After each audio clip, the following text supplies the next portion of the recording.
commercial, the building for commercial use, yes. Basically, if it says that at least 15% of the final product should, 15% of the original footprint should be residential, and another 15% of the original footprint should be commercial. So it should avoid the gaming that happens with like a 10 by 10 closet that gets called a bike rental place or something else. But at the same time, doing 15% of the whole project seemed like it might be an unnecessary burden. For instance, if you had like a 10-story building that was doing this 15%, you'd have to have 1.5 floors of commercial, which seems kind of silly. If you had the whole first floor commercial, that seems to match with the intent of the law, in my opinion. So the resolution is just calling, it's different than what the state considered last year. I would say it's a lower threshold, but it's a meaningful threshold, and hopefully one that doesn't make it impossible, not impossible, but that doesn't mess people up who want to use this incentive. Are there questions on it in general? I would say the local law is ready. Short title will change by Monday. And the short title will be changed. The local law has to be changed. We'll take care of it. So what I'm still a little confused as to the nuance of this. So what is actually changing now? We're just setting guidelines rather than law?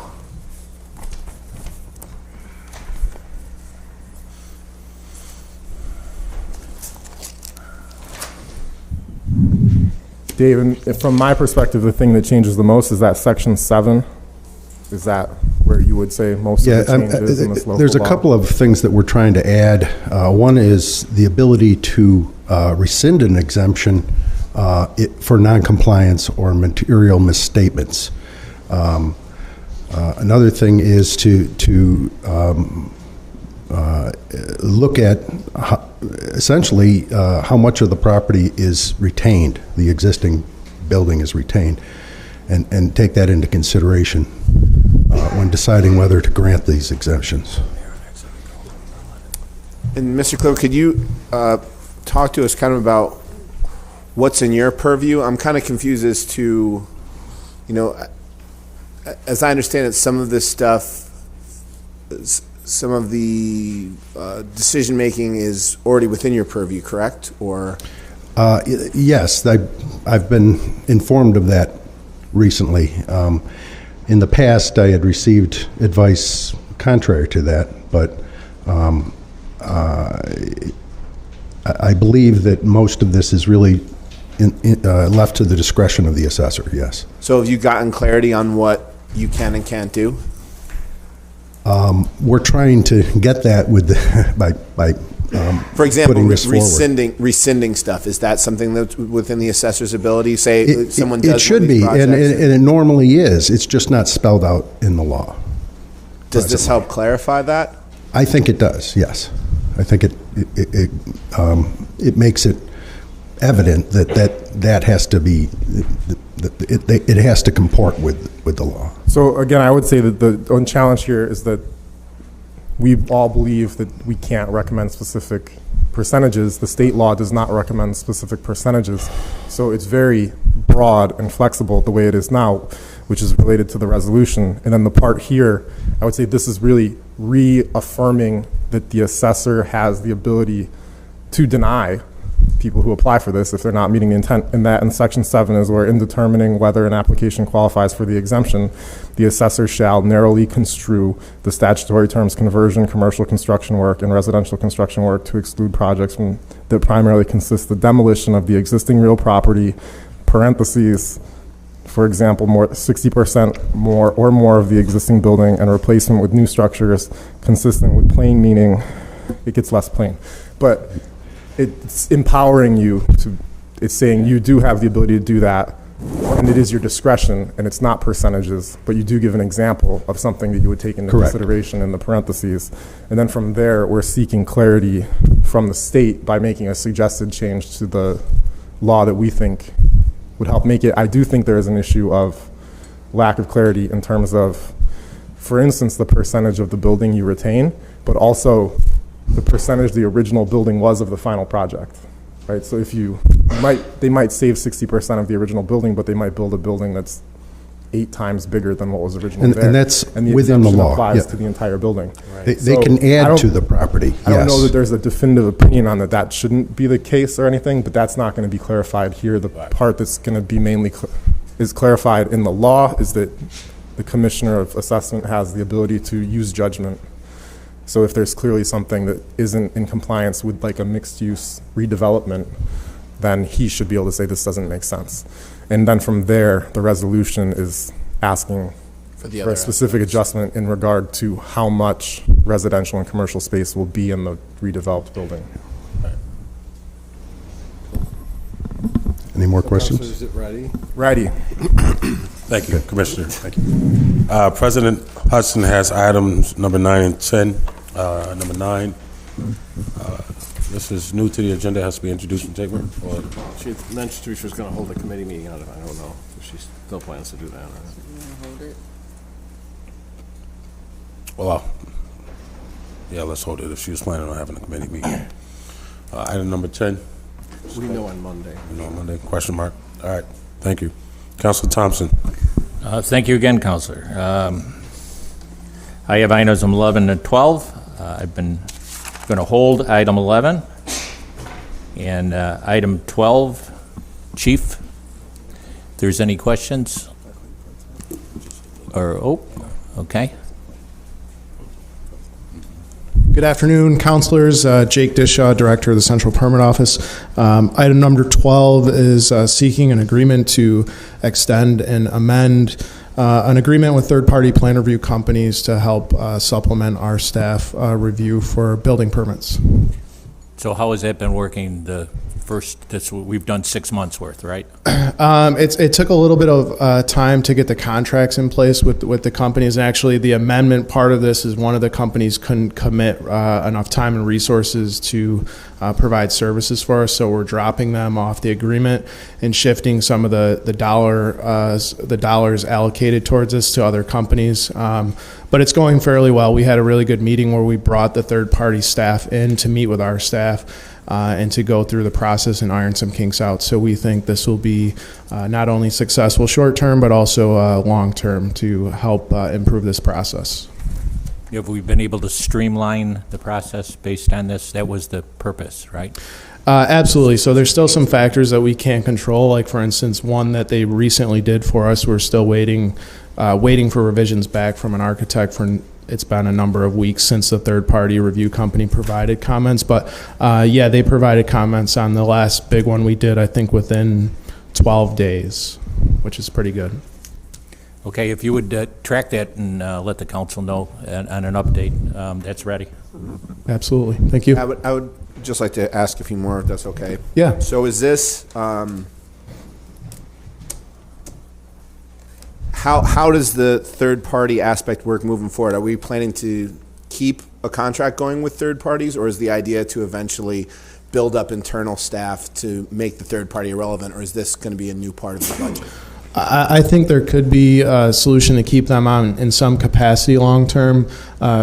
If there's staffing shortages or a high volume of increase, that we might have something to give to them monthly just to help supplement our staff that we do have. But to your point, we would like to have the process worked out enough with our internal staff where we wouldn't need them. But at this time, that's not the case.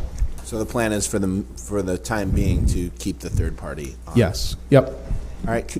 To Councilor Thompson's point, it'd be great if we could have some data on how this is going, what the numbers are, as far as just to have some measurable information on how is this actually affecting. I think I'm personally in. Yes.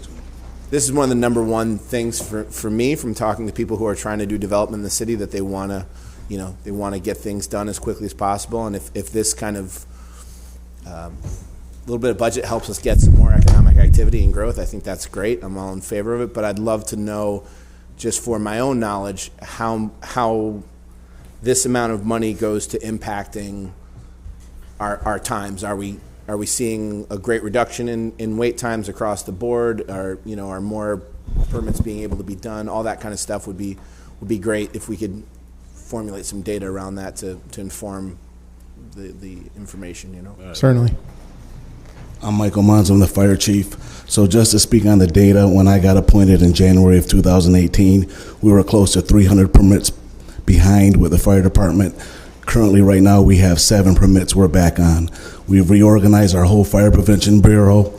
It was a system that was in place that was 60 years old, so we have a whole new system in place. These third-party reviewers are just a supplement to the whole big picture, and everything's not fully up in place running, but we see this being a great step forward to where we were at when I came in and where we're going to. So, but the numbers are from 281 permits back. Right now for the fire department, we're down at like 7. So there's a tremendous, we've increased our productivity tremendously. So. That's great. I've worked, I would just want to commend you and Chief Davis and the others who've, worked with you on projects, and you guys, it's obvious that you're really putting in a lot of effort to this issue, and yeah, I appreciate it. And there's a lot of people on the council. I've had conversation with a lot of different people. A lot of the developers, it's a whole team commitment with the community, with you guys, with the administration. So I see the work is going in a good place. So I just wanted to, Jake had a lot of stuff to say, but I just wanted to add that we do have the data to show that we are improving. So thank you. All right, thanks, Chief. Thank you. I have a request on item 11 for the Corp Council. Corporation Counsel Kristen Smith has requested that item 11 be withdrawn. They're going to revisit some issues, so they'll appear on your agenda at a later date. Okay, so item 11 is withdrawn and item 12 is ready. Those are mine. Thank you. Thank you. I have items number 13 and 14. Is there anyone here to speak about item 13? I was supposed to be a department head, but you got it. Yeah. I am technically.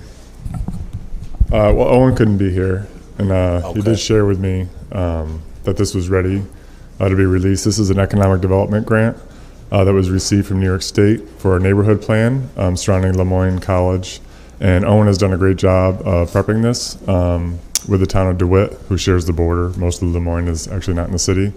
So I think it is prime and ready to go. And I think it's a nice project. Lemoyne actually asked for this project to happen.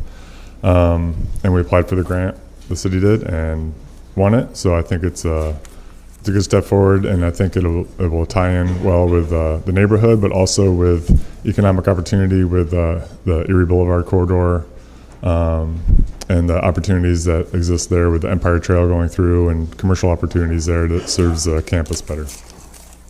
Any of my colleagues have any questions? All right, I'll call that item ready.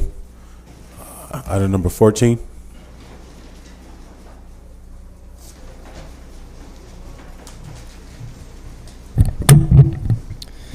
Neil Burke with DPW. Item 14 is a grant from the Bloomberg Philanthropies program, which would allow the city to work with a nonprofit and community organizations to facilitate the installation of some street art, so murals in the street, painting of utility boxes, things of that nature.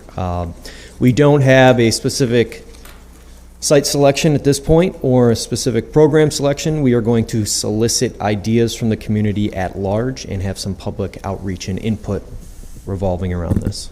Okay, just to talk about this, and some years back, there was a large group of neighbors over on the north side that wanted to do street art, like a mural on the road, similar to what other cities have done.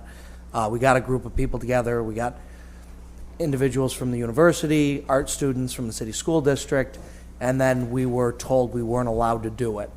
And then within weeks, there was there was art on the road around City Hall. Mm-hmm. So I would just encourage you that the north side TNT and the neighbors over there, they really wanted to do it. They were really upset when we were told no after we sort of came together, and the last stop was just getting the city's approval, and then come to find out, when folks came to a meeting here in City Hall to see the art around City Hall, when we were told no, we weren't allowed to do it. So, and that's a good point. Outside of this, we're working on a community streets program, which would incorporate some outreach materials and just some general information for community groups on what is allowed, what streets would be candidates for programs like this, and also looking at some of our internal workflow, because there hasn't really been a process to approve these things in the past. So you've seen some hit snags, some go through. Definitely something we're working on in a parallel track. Can I ask who when the city decides no, I'm familiar there's some board, who makes that call specifically? The call about what would... If the north side was denied their art, who said that it couldn't go up? I'm familiar that there's a board, I forget the name of it, that... So what likely happened with some of the projects that haven't happened, like the one on the north side, was that it hit a snag with DPW. There are very specific regulations around traffic control devices and signage and striping. And sort of if you read the letter of the law, you can, it's easy to hit a snag there. So we're trying to be more creative in our interpretation of the MUTCD, Manual Uniform Traffic Control Devices, as some other cities already do. So they've provided us a lot of guidance. So DPW in a lot of cases. Yes. Thank you, Neil. Appreciate Thanks. it. Item number 14 is ready. Councilor Rudd. Thank you. Thank you, Councilor Bay Pro Tem. Is that how I say it? I don't know, man. Whatever the book say. Yeah, item 15, the local, 15 and 16. Is Corey or who? Frank? I know we're going to have a committee meeting on Frank this. Kaliva, Chief Administrative Officer. Yes, I think a committee meeting scheduled for next week. Okay. So we can discuss it then, and the plan is that after that we'll table 15 and hold 16, which is what we need to do. Thank you. For 17, we can discuss that in executive session on Monday. And again, 18 is the resolution that we already touched on. I would just reemphasize that, this is a tax break that, since we've authorized its use here, we've used on 48 projects for 205 million of assessed value exempted from taxes. It's a 12-year break. It's 8 years without paying on the increased value and 4 years phased in. So it's a big break. A lot of people use it. And it just seems important that we truly do end up with mixed-use buildings that have both a substantial residential and a substantial commercial component, and that are truly repurposing existing buildings. So that's ready. That's it? Yeah. Thank you. Councilor Green. Thank you. Item 19. Good afternoon, Beth Smith from the Water Department. We are requesting permission to apply for a grant up to $10 million through FEMA for our intake extension project, extending the length of the intake number 2 into Skaneateles Lake about 4,200 feet, or 3,400 feet. Currently, it's at 4,200 feet. So this will benefit the department in 2 ways. Deeper into the lake will reduce the amount of turbidity into the water, which will improve the quality of the drinking water, and also increase the chlorine time. If we ever experience any harmful algae blooms, the chlorine will help dissipate those blooms prior to entering the water system. And this project is in the CIP request that you will see. Any questions? So the local match on it of 25% is obviously significant on a $10 million project. So Right. Can you just talk a little bit about how this would impact the overall capital budget and our ability to kind of fund this? Yes, the project itself is actually estimated at $14 million. The $10 million is the maximum of this grant. So the $14 million will increase our debt service significantly. So we are trying to avoid that at all costs. So Mary Vausser could probably speak better to the amount of our debt service at the moment, but we are nearing the limit of our debt service. So we are crossing our fingers on this grant, obviously. Does the application, if we were awarded, does this commit us to the project? That is a good question. Janet, I might have to defer to Janet on this.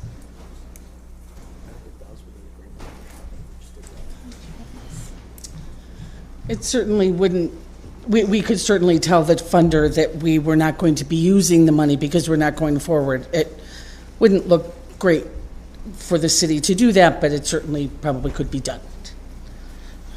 Counselor, I just want to point out, this is the water fund. It's different than the general fund, so you could raise water rates to help make up for this. There's other means in which to come up with the local share. It's not the general fund, it's the water fund, it's a special fund.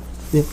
So I guess the question is, should we have a larger committee meeting to discuss the overall water fund capital? I mean, because this could be potentially, $6 million of a local share. Sure. That would be a good, nice idea. Okay. Sure.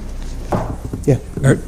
Are you looking at any other providers? Are there any other grants that we're looking to offset the, beyond the 10 million? Well, certainly that's something that we're looking for, but at the moment, no. Okay. Right. Okay. Any other questions on this? Okay. Item 20.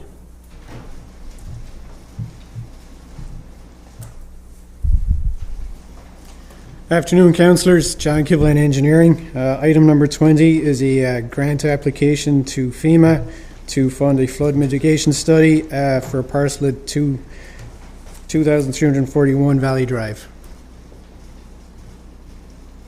Questions? Oh. Yeah, Thank you. Item 21. Councilors, if I may, I'm sorry. I'm Janet Burke from the Bureau of Research. For the committee meeting that you're going to do for the water grant, if that means the item is held, the application is due before we would be able to, I mean, we haven't submitted yet, but it's due in the beginning of December. So if we will be submitting perhaps before it's approved. Okay. So, I mean, I guess maybe we could have maybe it doesn't have to be a committee meeting, but I think we just need to check in on the overall capital plan of the water department, particularly if this were to go through, because it's a big change. Okay. Item 21. Good afternoon, councilors. I'm Rebecca Klosner from City Planning. Item 21 is authorization to enter into an agreement with Verizon New York. It's a pole attachment agreement for our street lighting that will become ours when we purchase it from National Grid. As you know, the common situation in the city is for streetlights to be attached to standard utility poles, also carrying other companies' utilities. And the ordinary situation here is for those poles to be jointly owned by National Grid and Verizon. So legally, we need pole attachment agreements in place with both entities to continue having those lights attached to their poles once we own the system.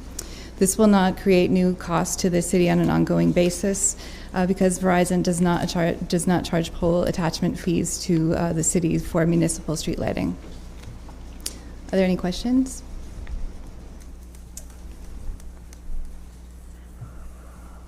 So this is just an agreement, there's no acquisition here? No, we're not acquiring anything through this agreement. So it's just an approval of the agreement with Verizon, yeah? I'm sorry? It's just an approval of the agreement that we're utilizing their poles, yeah? Correct. Is there potential in the future that they ever could charge us, or is that regulated by some other agreement? It's a good question. What I'm told by their agreement and billing manager is that because Syracuse is in National Grid's maintenance territory for poles, that only National Grid charges attachment fees, Verizon does not. These are our poles now, right? Okay. Right, Any thank questions? Thank you. I do have one other sorry, not for you, DPW related question. Neil, if you have a quick second. So I've heard people rumor that there's been some sidewalk snow clearing issues with damaging property, and I just wanted to have you give a quick update on that. Neil Burke, DPW. So we received a few notices from property owners that some grass had been disturbed, which is very similar to what happened last year, and a lot of this stems from failure to maintain the walk in general. So if you don't edge the walk, the grass grows over the side of it, and it ends up being less than 5 feet. And a little bit of it will be cleaved off when the sidewalk clearing efforts come through. And so this is an item that's included in our contract. It's generally a closeout item at the end of the season where the contractor will go around, make any repairs, clean up anything that needs to be dealt with However, we talked to them, and they're going to go out this week during the warm spell and take care of a lot of it. Okay, thank you. All right. Yep. Thank you, Counselor. Yep. Councilor Carney. Thank you, President Pro Tem. I have items 22 through 29. Good afternoon, Julie LaFave, Commissioner of Parks and Recreation. Item number 22 is to accept a donation to be for presents to be distributed at our community centers. Item number 23 is permission to enter into an agreement with Cornell Cooperative Extension. They would like to begin an urban 4-H club. They already run a variety of programming with us, but this is just an extension of what they already do. Item 24 is to enter into an agreement with Cornell University, their shelter medicine. They will come in and provide a very thorough consultation and observation of our current shelter operations. Item number 25 is to apply and then accept credit for an NRPA, National Recreation and Park Association. They will provide the instructor training, so there's actually no cost or no money awarded to us, but if we get this, we will have staff that are certified to lead fitness and wellness programming specifically for our senior population. Item number 26 is an agreement. This is what we do every year for the American Red Cross. This is so that we can maintain and smoothly continue certifying our lifeguards in-house. Item number 27, and then I'm going to also include 29. They are both applications. These are annual ones that we apply for with DEC. One is for inventory of city street trees, 1/7 of them covered annually, and number 29 is for OEC to prune trees. And item 28 is to allocate funds from a cash capital account for our urban forestry restoration program. Okay, I'll call those ready unless there are any questions on them. No? Yep. All right. Thank you. Thank you. Thank you. Councilor Allen. Thank you. I have items 30 through 60. Item 30, are you going to do this for Owen? Hi, and Matt Kerwin is here. He's our seeker attorney through the law department for any specific legal questions on seeker. But this is to kind of keep the ball rolling on the rezone project. We are prepared to initiate scoping. So scoping is the process where you release the proposed law in a scoping document, which we provided to you.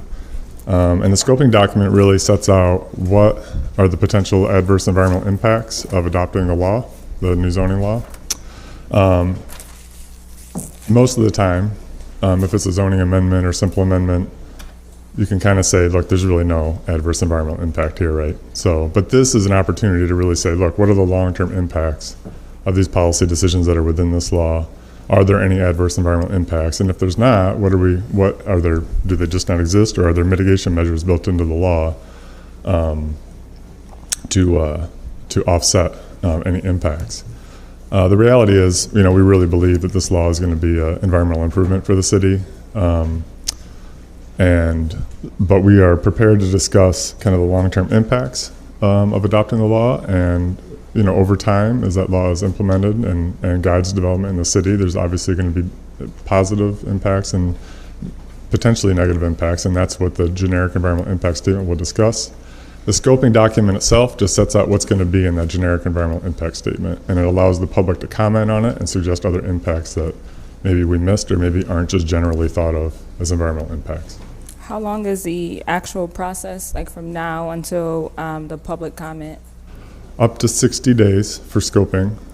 So what we've done is it can be less, and then it can vary in what techniques you use. So what we've done is we've set it up for posting the scoping document, if you approve it, next week, along with the latest draft of the law, which we provided you as well, I believe, electronically. And then I believe we're going to close the comment period on January 17th. There's a public meeting that's also optional. It's not necessarily a public hearing, so it doesn't have to be like this. It can just be an administrative public meeting where people are allowed to comment on it verbally. There's written comments, email comments, however you want to take them. We'll close those on the 17th. We will respond to each and every comment as far as whether or not they're an adverse environmental impact. and then we'll close scoping at the end of January. Now, what that does, this is one of those timeline items that we have to do. It's required as part of the generic environmental impact statement process. So what we're trying to do is say, look at, the law is what it is. If there's still some policy issues as far as process or things like that, let's face it, there's not really an environmental impact with those. We can still work those out. It's not that we can't make changes to the law or anything in this process. We have to get through scoping, kind of set what we're going to discuss in the environmental impact statement, and then that takes one of those timeline issues away. And then we have the only other timeline issues are when you're ready to adopt. So once we get through the scoping, then we've got more time, more flexibility. But we wanted to get this done so that it doesn't delay ultimately adoption of the law, so we can get underway with the environmental impact statement. Okay. Any questions? Nope. All right. Do we have a timeline then? I mean, or hopeful? 60 days. So for the scoping? No, for the whole thing? Yeah, for the whole thing. Well, in my opinion, I'm shooting for March, end of March maybe, for adoption, if all goes well. I think from a policy and land use standpoint, I think the team is pretty comfortable with what we have. There's always tweaks, there's always changes to the map, there's always, different discussions we still have to have. There's no real timeline. It's determined by us. That's ultimately. Exactly. Exactly. But as soon as we get through scoping, then whatever we need to do, we can do. We have a lot more flexibility until we get into the public hearing processes. Right. Thank you. No problem. Okay, so that's ready. Item 31. Good afternoon, Councilors. Yolanda Johnson, Construction Development Coordinator. The property owner at 552 West Scott Street is asking for permission for 3 existing signs that encroach 5 feet into the right-of-way. Is this the building that was the bakery before? I'm not sure if it's a bakery, but I know it's the Spanish restaurant La Delicia or something like that. Yeah. Okay. Yeah, they took over where the bakery used to be at. Okay. Thank you. All right, you're welcome. Okay. Item 32.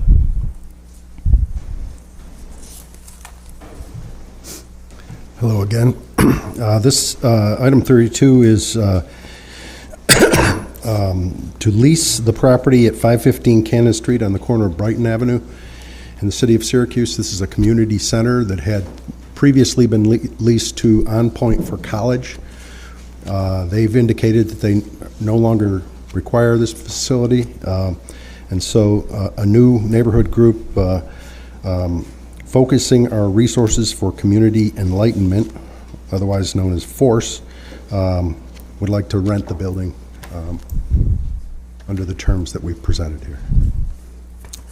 Okay, I have a few questions about this, but you wouldn't be able to answer them. So I'm going to hold this for now because I do want to talk to FORCE. Yeah, but I got a bunch of questions. I don't know if this is the appropriate platform. And also, Julie, you may be able to answer this one. So on the budget from this year, there's a budget line item that has a full-time employee for that building.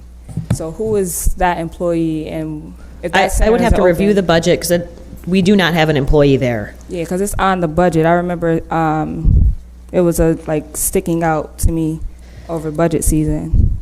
Because I know that the center is closed, but it's showing a line item that we're paying a full-time employee for that center. I will leave this meeting and go look that up, but we do not staff an employee there, so I don't know if it's a typo. It's not. Here, just go up. That employee was moved to a Kirk Park. Okay. So her title, it still just shows it's Cannon Street. That is just how the title is on the books, but it doesn't correlate to what she's doing. Okay. And so we're going to update that though, right? Because that's not something that we can do. Right, okay. And then also, so we'll be leasing this to FORCE, and it'll be FORCE's staff that takes over the center. And who has the liability for people in the center, like the kids, the city or FORCE? Well, typically, for example, the current lease, the tenant has the obligation to maintain the facility. Okay. The only responsibilities, and they also have to have insurance that holds the city harmless. The only responsibilities of the city for maintenance of the property are for exterior maintenance, things like the roof or the structure. Okay. And so as of now, the building is sound for people to enter now. I know it's been vacant for a while, so how up to par is the actual building? I have not been in it. Has anybody been in it? So it's true that we have not been running it, but our city skilled trades goes in there and they turn the heat on when it needs to go on. So they are regularly in there. Okay. Just for, they fixed a light last week. Like he said, we do plow, we mow. Okay. So we do have staff regularly seeing the building. We've also maintained a positive relationship with On Point, so that if there were any major issues, they would just reach out to us. And that has not happened in the past, meaning there's no issues. Okay, so I'm gonna hold it till Monday. I'm assuming you're the person that's over Force, right? So I would like to meet with you sometime before Monday, just so I can get kind of an overview of what the program is and how everything will run. Okay? Okay, thank you. Okay, all right, thank you, Julie. Thank you.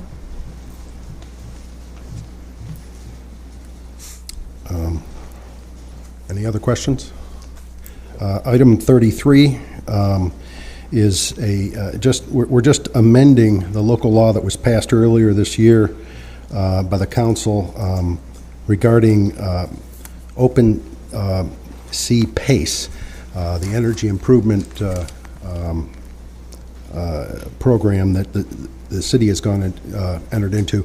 We want to include properties that are subject to a pilot agreement as well in the language, so that pilot payments would be treated the same way municipal liens would be in this case. Okay. Any questions? Yeah, could you tuck into that a little more? Could you explain that a little bit more?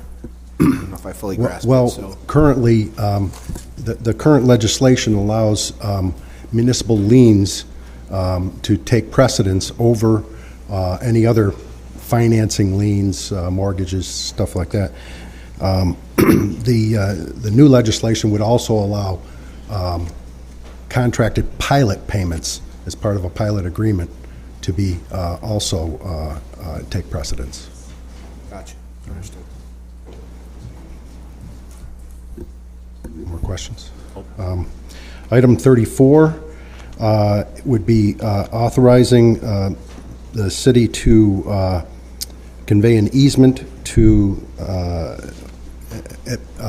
there was an easement granted to Burnderry when they built their addition to their existing plant on Oneida Street.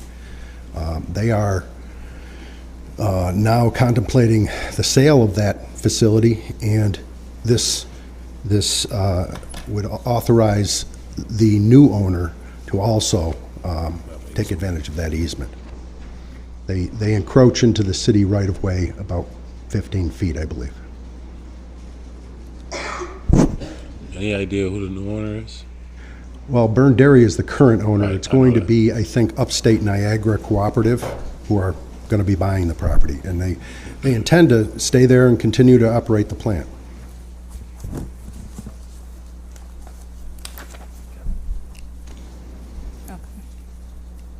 All right, so 33 and 34 will be tabled. Thank you. Item 35? Yeah, that is the sale of 2 vacant lots on Gorland Avenue to the Elmcrest Children's Center for a project that they're doing over there, building an affordable housing complex. Okay, any questions? No, just if anyone has a question with this one, please reach out. I worked on this one for a long time, so I can clarify any issues around it. All right, thank you. All right, items 36 through 60. Did you have any updates for us, any payments or anything needs to be withdrawn? No, not in terms of any payments or anyone that's redeemed. Okay. All right, so item 36, I'm gonna hold still. Item 37 is held.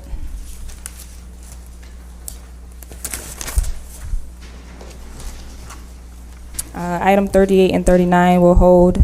And I reached out to Counselor Lovejoy Grinnell. I'm gonna have to hold hers until she gives me an update. And I think she has 2.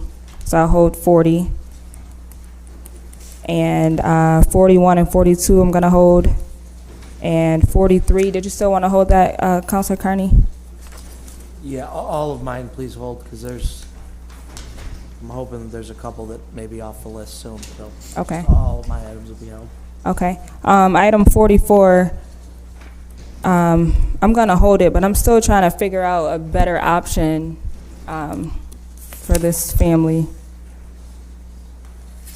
So I'm gonna hold it for now. Item 45 is ready. And 46 we're gonna hold. 47 is ready. 48 will hold. 49 will hold. 50 will hold. 51. 52 through 54 will be held. And 55, there wasn't too many notes on here, but have you heard anything lately? No, so we have this one listed as a vacant residential. The water is inactive on it. So we can have someone go out and do door-to-door to confirm that, but both water and codes had it listed as vacant. Okay. And do you know, is this one of the ones that had a fire? Do you know? I would have to confirm that. I can get back to you on that. Okay. All right, so I'll hold that.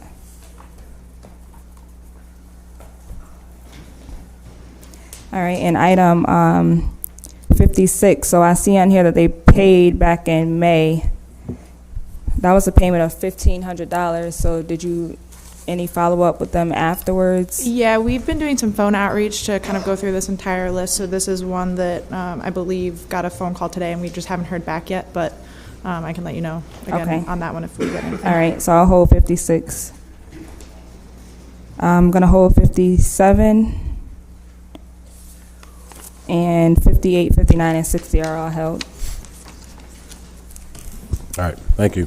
You're welcome. Ladies and gentlemen, that concludes our study session. I have a motion to adjourn. Second? Second. All in favor? Aye. Thank you.